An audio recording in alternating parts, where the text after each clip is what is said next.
दोस्तों, हम सभी जानते हैं कि पृथ्वी गोल घूमती है। इसी तरह इंसान का जीवन भी गोल घूमता है। मतलब जन्म और मृत्यु का चक्र चलता रहता है। जो जन्मा है वो मरेगा, ये निश्चित है। और ये सिर्फ इंसान के साथ ही नहीं है, बल्कि पशु पक्षी, पेड़ पौधों के साथ भी जन्म मरण का सिलसिला चलता रहता है। इस संसार में जन्म की तिथि तो तय है, लेकिन मृत्यु की नहीं। ये कभी भी किसी भी समय हो सकती है, ये कोई नहीं जानता है। ये हम सब जानते हैं कि हिंदू धर्म में शव को जलाया जाता है, लेकिन अगर किसी की मृत्यु सूर्यास्त के बाद होती है तो फिर शव को अगले दिन ही जलाया जाता है। इस दौरान आपने देखा होगा कि शव के पास परिवार का कोई ना कोई व्यक्ति जरूर रहता है। लेकिन ऐसा क्यों? नमस्कार दोस्तों, आज हम आपको क्या, क्यों और कैसे के इस वीडियो में यही बताएंगे कि आखिर क्यों मृत्यु के बाद शव को अकेला नहीं छोड़ा जाता है।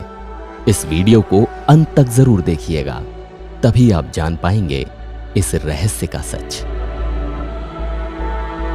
दोस्तों, हिंदू धर्म में अंतिम संस्कार का बहुत महत्व है, क्योंकि इसमें की गई गलती मृतक का आने वाला जीवन तय करती है।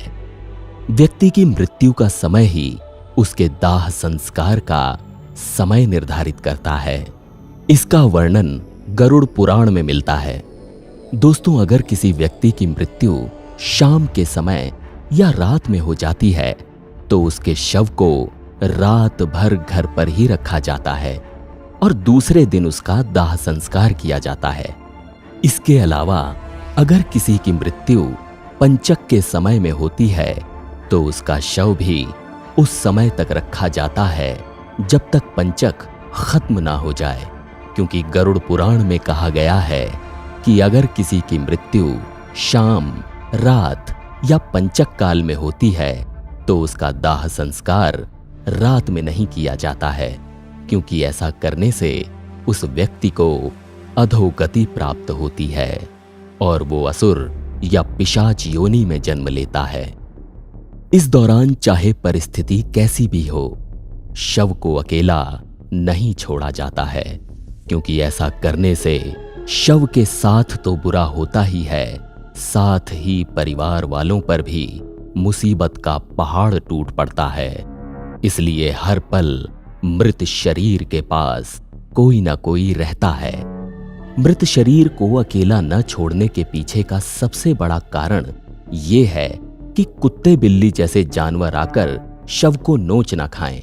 और गरुड़ पुराण की माने तो रात के समय अनेक बुरी आत्माएं भटकती रहती हैं, जो शव को अकेला पाकर उसमें प्रवेश कर जाती हैं, जो मृत आत्मा को परेशान करने के साथ साथ परिवार के लोगों को भी संकट में डाल देती हैं।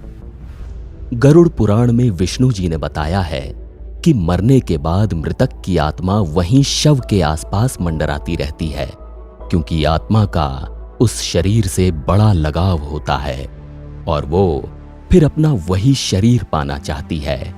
ऐसे में जब वो अपने लोगों को वहां नहीं देखती है तो उसे बड़ा कष्ट होता है। इसलिए भी शव को अकेला नहीं छोड़ा जाता है। इसके अलावा एक कारण यह भी है कि अक्सर सारी तांत्रिक क्रियाएं रात में ही की जाती हैं। ऐसे में शव को अकेला छोड़ना मृत आत्मा के लिए संकट पैदा कर सकता है।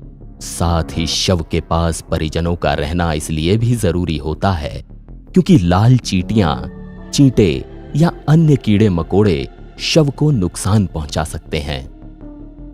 शव को अकेला नहीं छोड़ने के पीछे एक कारण यह भी है कि वहां कोई ना कोई रहकर धूप या अगरबत्ती शव के चारों ओर जलाता रहे, ताकि शव की गंध ना फैले।